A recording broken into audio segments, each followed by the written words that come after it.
this meeting in Brussels today is going to be of crucial importance to the people in Italy and also the people in the rest of Europe. Well, Harry, remind us of the status quo. Remind us of how Muammar Gaddafi was onside and played ball with European nations, if you like, with regards to the migrants issue.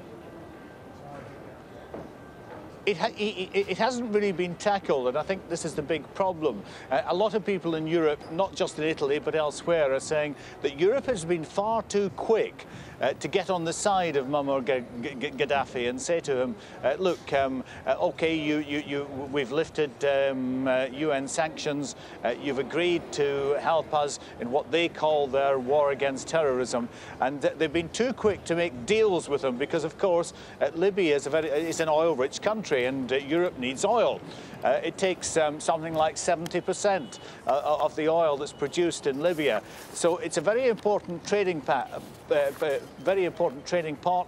And in Italy and even in Britain, voters are saying that the governments have been too quick to get on the side of Gaddafi, shake his hand and say welcome to the international community. And they are now reaping what they've sown, and they now have grave problems in dealing with a government that is seen throughout the world as being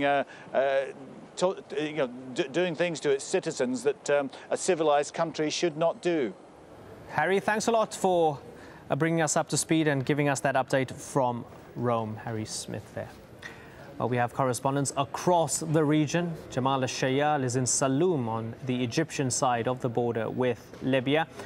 Nazneen Mushiri is at Ras Ajdir on the Tunisian-Libyan border. Let's go first to Nazneen in Ras Ajdir. Nazneen, give us a sense of the scale of movement that's going on there at the moment.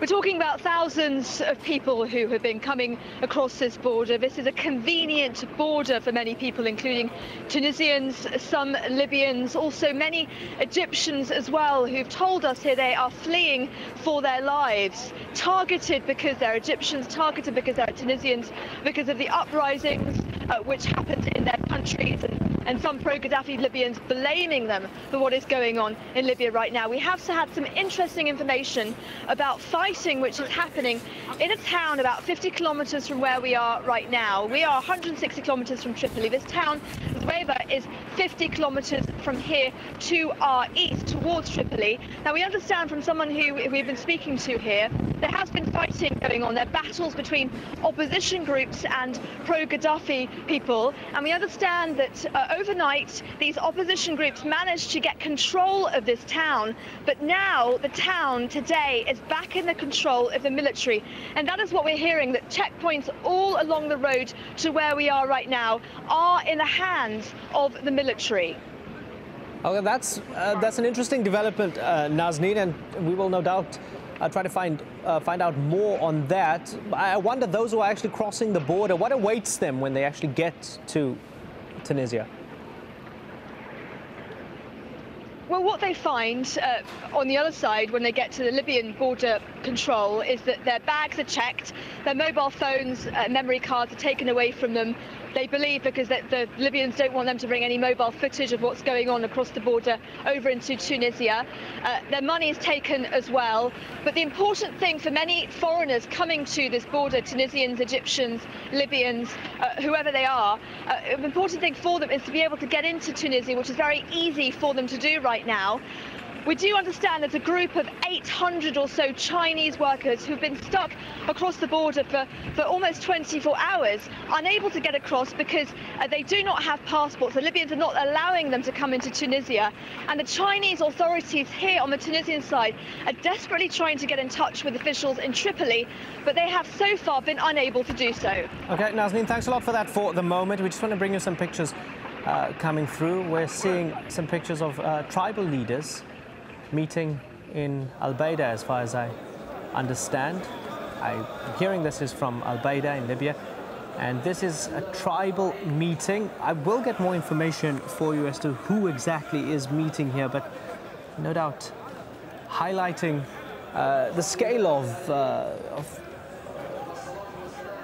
political fervor, if you like, where the tribes are involved at the moment in Libya. AlJazeera is the scene of what you're seeing there, and I'm not sure exactly which tribe this is, but we're getting pictures of a tribal meeting, the talks of the integral part and role of the tribes in Libya as the standoff continues between Muammar Gaddafi and those still allied to him and the hundreds of thousands of pro-democracy and anti-government protesters in the country. Now let's move to the border with Egypt. As we mentioned, as promised, Jamal al-Shayal is there for us. Jamal, who's crossing from Libya into Egypt? Are they Egyptians or Libyans? Well, Imran, the vast majority are Egyptians who are fleeing the violence on the other side of the border, and they have been streaming in, flooding in almost in the past 48, 72 hours.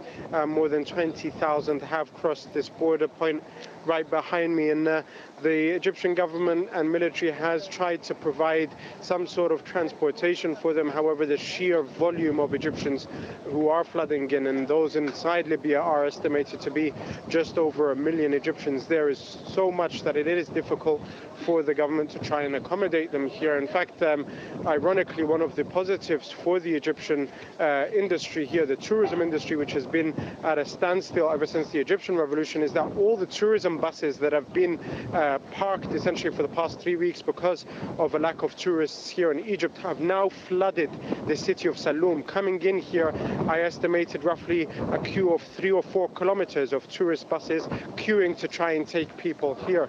So that just gives you an idea of how many Egyptians have been flooding in here and how many are expected to come in the coming hours and days, Imran. Jamal, when we spoke to Nazneen just a couple of minutes ago, she said that at the Tunisian border with Libya, where she was, many Egyptians as well as Tunisians who were fleeing into Tunisia, where she was, were saying that they were being attacked for being Tunisian, for being Egyptian, because many pro-Gaddafi supporters in Libya had blamed them for triggering the uprising, if you like. Are you hearing something similar from the Egyptians that you're meeting?